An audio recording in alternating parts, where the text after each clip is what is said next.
Selamat siang, jumpa lagi dengan Denok Ayu Novel. Bagaimana kabar sobat semua? Sebelum kita mulai cerita ini, ayo silakan subscribe, like, komen, share dan nyalakan loncengnya untuk mendapatkan notifikasi terbaru ketika Mimin upload videonya.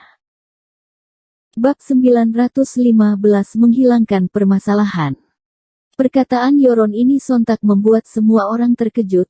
Orang yang sangat besar ini menutup meditator selama ribuan tahun demi kehadiran Dimas. Jadi siapa sebenarnya Dimas ini? Kenapa membuat ketua harus menggunakan usaha dan pengorbanan yang sebesar ini? Pada saat ini, di paviliun Tianxing seluruh mata tertuju kepada Dimas dengan tatapan yang tajam dan penuh pengawasan. Jangankan orang di paviliun Tianxing, bahkan Dimas sendiri juga terkejut dengan tatapan yang tajam juga serius sambil merapatkan bibirnya lalu melihat Tandu Putih dan berkata, "Apa maksudmu?" Nada bicara Dimas terlihat lebih berat dan semua ini semakin jelas jika dia sangat peduli terhadap ini. Menghadapi Dimas yang seperti ini, Yoron seperti tidak ingin menutupi lalu berkata dengan dingin, "Beberapa ribu tahun yang lain, ada seseorang yang dihormati pernah mengatakan jika hutan neraka tersembunyi ini pulih maka itu adalah hari terakhirku di paviliun Tianxing." Yoron mengatakan ini dengan suara yang bergetar dan seketika tempat ini seperti meledak dan tatapan semua orang terlihat tidak percaya dengan kenyataan ini. Orang-orang yang berasal dari paviliun Tianxing sendiri berasal dari orang-orang yang sangat tinggi, dan termasuk master dunia, dan mereka berkembang sangat baik, bahkan juga kuat, jadi bagi orang-orang di paviliun Tianxing adalah bagian terpadat dari langit, juga tidak akan pernah runtuh.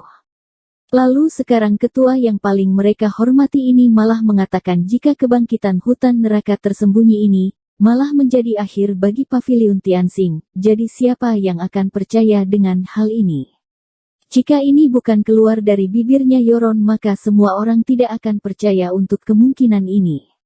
Dan orang-orang di paviliun Tianxing dengan wajah serius kembali lagi melihat ke arah Dimas. Dengan wajah yang semakin serius mereka merasa ingin tahu bagaimana pria muda bisa menghancurkan paviliun Tianxing. Dimas yang mendengar ini juga terkejut, lalu dengan tidak sabar dia berkata, "Siapa yang memberitahu kamu tentang ini? Lalu apalagi yang orang itu katakan?" Hal yang paling dipedulikan oleh Dimas adalah orang hebat yang dikatakan oleh Yoron. Mungkin saja orang lain tidak akan percaya dengan hal ini tetapi Dimas sendiri tahu, jika perkataan orang ini memang benar terjadi, jika hutan neraka tersembunyi membaik, sebenarnya ini adalah Heaven Demon Sword menunggu Tuan Pedang dan orang-orang pedang telah menyelesaikan pekerjaannya dan menggunakan cara sendiri untuk menghidupkan hutan neraka tersembunyi, maka dari itu hutan neraka tersembunyi yang bangkit menandakan jika Heaven Demon Sword telah kembali ke Gunung Tianling. Dan tujuan Heaven Demon Sword selanjutnya adalah paviliun Tianxing, maka orang yang telah memprediksikan akhir dari paviliun Tiange pasti mengetahui Tuan Heaven Demon Sword juga akan mengetahui hidup matinya Tuan Pedang.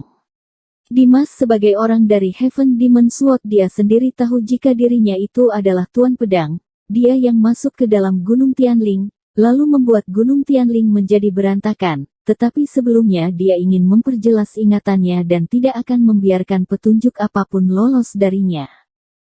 Yoron yang mendengar perkataan Dimas ini tidak terlalu sibuk untuk menjawabnya, "Aku sudah katakan, dia adalah seseorang yang hebat. Sebelumnya dia juga berpesan agar aku tidak membongkarkan identitas dia, dan juga aku tidak memiliki alasan untuk memberitahu kamu." Ketika mengatakan ini nada Yoron terdengar dingin, karena perkataannya ini aku menutup meditatorku, dan sebelum hutan neraka tersembunyi berkembang, ia lalu mengembangkan bakatku sendiri, agar dapat membuktikan jika nasib dari paviliun Tianxing hanya bisa berada di tangan Yoron seorang dan tidak ada satupun yang bisa menentukan nasibnya paviliun Tianxing. Satu perkataan, ini menunjukkan depresi Yoron selama ribuan tahun ini. Pada tahun itu, Yoron masih seseorang yang dibanggakan, dia memiliki bakat yang sangat cerdas juga bakat yang luar biasa, dan dapat menghabiskan semua bawahannya lalu menjadi tuan di paviliun Tianxing. Karena kabar ini membuat Yoron yang kecil ini terpukul, dia tidak percaya jika paviliun Tianxing bisa dengan semudah itu dihancurkan. Yoron sendiri akan melawan semua takdir dan memberikan Paviliun Tianxing sebuah kemakmuran. Demi hari ini tiba Yoron rela dia mengabaikan dirinya, lalu terus berlatih tanpa berani melakukan kejanggalan apapun. Dan hari ini yang ia tunggu-tunggu ini telah tiba. Dia merasa hatinya bersemangat juga memiliki keyakinan dan kemauan yang keras. Semua penonton di Paviliun Tianxing, semuanya terpengaruhi oleh Yoron. Mereka juga merasakan darah yang mengalir dengan hasrat yang timbul. Mereka percaya jika tuannya tidak akan membuat Paviliun Tianxing gagal, dan mereka akan mengikuti Yoron untuk mempertahankan Paviliun Tianxing. Dimas yang mendengar ini, mengerutkan dahinya lalu melihat ke Tandu Putih dengan nada yang berat, "Kamu cukup memberitahu aku, siapa orang itu dan ini akan menyelamatkan Paviliun Tianxing dan merubah segalanya." Jika boleh, Dimas tidak ingin membunuh, dia hanya ingin mencari ingatannya dan memperjelas semua ini. Jika Paviliun mau bekerja sama dengannya, dan membuat dia mencari semua ini, maka dia akan melepaskan Paviliun Tianxing, untuk melewatkan semua ini. Maka dari itu bisa memberitahu orang tersebut adalah pilihan yang baik bagi Yoron dan Dimas. Lalu, Yoron yang mendengar ini malah dengan dinginnya berkata, "Perkataanmu ini menandakan jika aku harus menjual temanku. Seorang tuan di Paviliun Tianxing, harus membutuhkan kasih sayang darimu. Sebelum menjadi tuan di Paviliun Tianxing, dirinya hanya seseorang yang memiliki tubuh yang sombong lalu setelah menjadi tuan di sini, dia berada di atas dan mendapatkan penghormatan. Jika dia menggunakan rahasia orang lain untuk mendapatkan Paviliun Tianxing, maka akan malu bagi dirinya untuk tetap menjadi ketua. Rasa hormat di dirinya juga keagungannya semuanya akan terjatuh." Penduduk Paviliun Tianxing sendiri juga bukannya takut dengan kematian. Dirinya yang telah mengorbankan semuanya akan membawa seluruh Paviliun Tianxing ke dalam jalan yang terang. Dimas yang mendengar perkataan Yoron ini, dengan nada yang penuh penekanan ia berkata dengan dingin, "Aku tidak membunuh orang yang tidak bersalah. Semua yang aku lakukan ini untuk sebuah kebenaran. Aku tidak ingin bermusuhan dengan Paviliun Tianxing tetapi jika ada yang menghalangi jalanku, aku hanya bisa menggunakan caraku untuk membunuh." Setelah mengatakan ini tubuh Dimas seperti mengeluarkan aura gelap yang pada saat ini seperti menutupi sebagian tempat dari Paviliun Tianxing. Dan mereka semua merasa takut dengan kekuatan yang dikeluarkan oleh Dimas.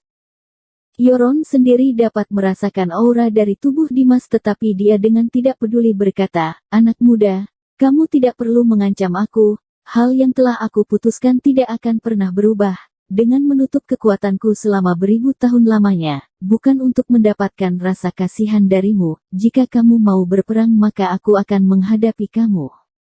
Setelah perkataan ini terdengar Yoron duduk di Tandu Putih, lalu memperlihatkan cahaya yang mengerikan.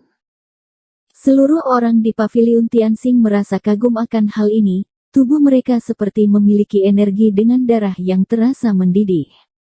Yoron dan Paviliun Tianxing seperti siap berperang. Wajah Dimas terasa dingin sambil menggigit bibirnya lalu berkata dengan dalam, "Kamu yakin, ingin menjadikan Paviliun Tianxing untuk membuka jalanku?" Yoron berkata, "Ada diriku, siapapun tidak bisa mengganggu Paviliun Tianxing. Hari ini aku akan membunuhmu dan menghilangkan semua masalah ini." Dimas berkata dengan dingin dan kejam, "Jika seperti itu, maka aku tidak akan sungkan." Bersambung. Terima kasih kepada kalian yang telah menonton video ini. Jangan lupa tekan tombol subscribe-nya dan nyalakan notifikasinya untuk mendapatkan video-video seru lainnya dari Denok Ayu Novel.